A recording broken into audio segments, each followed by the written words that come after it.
selamat datang di podcast Zona Hoax. Kenalin, nama aku Liana sebagai host dan aku lagi kedatangan tamu nih. Boleh kenalin nggak namanya siapa? Perkenalkan, nama saya Wanisa sebagai narasumber. Jangan lupa ditonton sampai akhir ya. Aku izin bertanya ya. Menurut kamu, kenapa hoax begitu mudah menyebar terutama di era digital ini? Menurut saya, kenapa sih berita hoax gampang tersebar di era digital? Dikarenakan gadget tentunya. Gadget membuatkan informasi itu mudah tersebar. Bukan hanya gadget sih sebenarnya, banyak sekali alat-alat digital yang menyebabkan informasi itu bisa tersebar dengan sangat luas dan cepat. Mau informasi benar apapun tidak benar, masuk berita hoax. Baiklah Nisa, terima kasih ya. Menurut kamu, apa dampak terbesar hoax terhadap kehidupan sosial kita sekarang?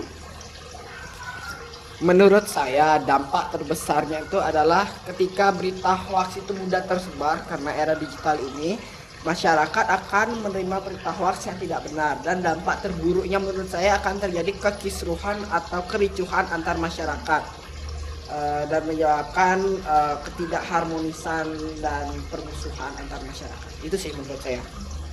Baik, terima kasih ya. Ya. Bagaimana kita bisa mengajak orang-orang yang sudah terlanjur percaya hoax untuk memulai berpikir kritis? Menurut saya, pertama kita harus meyakinkan sebab dan akibatnya ketika dia mempercayai dan juga menerima berita hoaxnya tuh. Apa yang bisa dia terima dan apa yang bisa diakibatkan oleh berita hoax tersebut. Setelah itu kita juga harus berikan edukasi terhadap orang tersebut dan mudah-mudahan orang tersebut bisa berpikir bahwa berita hoax itu tidak baik untuk diedarkan, dan juga kita orang itu bisa memilah lebih baik lagi berita hoax tersebut. Itu sih menurut saya. Begitu ya, oke. Ada nggak hoax yang pernah viral dan menurut kamu paling abstrak atau lucu? Apa sih itu? Ada sih yang baru-baru ini terjadi ya, kebetulan tuh berita tentang Agus Buntung yang katanya diperkosa oleh cewek, padahal yang terjadi aslinya itu sebaliknya, dia yang memperkosa cewek. Berarti si Agus Buntung ini menghipnotis ceweknya supaya dia mau gitu atau gimana? Agus Buntung ini meyakinkan cewek tersebut untuk mau melakukan hal-hal mesum, dan akhirnya juga cewek itu mau, dan ya udah terjadilah adegan ya. Baik, terima kasih ya. Ya. Kenapa menurut kamu hoax seperti teori konspirasi sering kali mendapat perhatian besar? Karena kalau teori konspirasi itu biasanya tuh lebih menarik dibandingkan dengan teori-teori pada umumnya, makanya tuh bisa cepat boomingnya. Karena memang dari teori-teori tersebut ada yang menarik dan membuat kontroversial juga.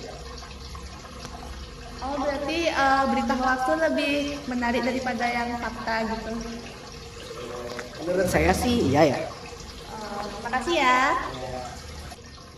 Nah, selanjutnya nih, apa langkah kecil yang bisa kita lakukan sehari-hari untuk mencegah penyebaran hoax? Oke.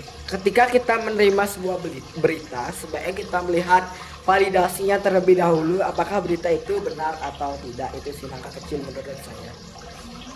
Baik, terima kasih ya. Ya. Tadi kita udah ngomong-ngomong panjang lebar tentang berita hoax nih, kamu serat nggak sih? Serat. Minum dulu yuk.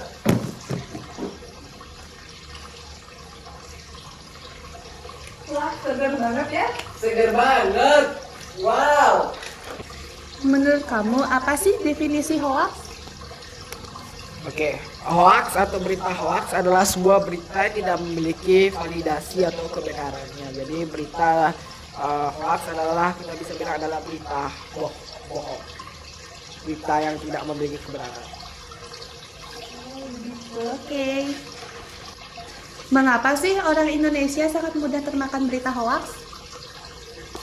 Menurut saya, kenapa orang Indonesia itu mudah sekali termakan berita hoax, karena sepengetahuan saya IQ orang Indonesia adalah 78, dan karena itu mungkin mereka tidak memiliki pemikiran untuk mencari dulu validasinya, dan membuatkan mereka tuh mudah sekali untuk menerima sebuah berita hoax dan menelannya secara mentah-mentah tanpa mengetahui faktanya terlebih dahulu. Itu sih menurut saya. Baik, terima kasih ya. Ya. Wah, udah lumayan lama ya kita dari tadi ngobrol tentang berita hoax. Terima kasih yang udah menonton sampai akhir. Nah, Wanisa, dia mau disampaikan nggak sih? Oke, saya meminta maaf. Kita meminta maaf jika kita memiliki kesalahan, terutama di tutur kata kita. Wajarlah kita manusia, bukan nabi boy. Betul. Terima kasih ya, maaf jika ada kesalahan kata ataupun ucapan. Bye-bye!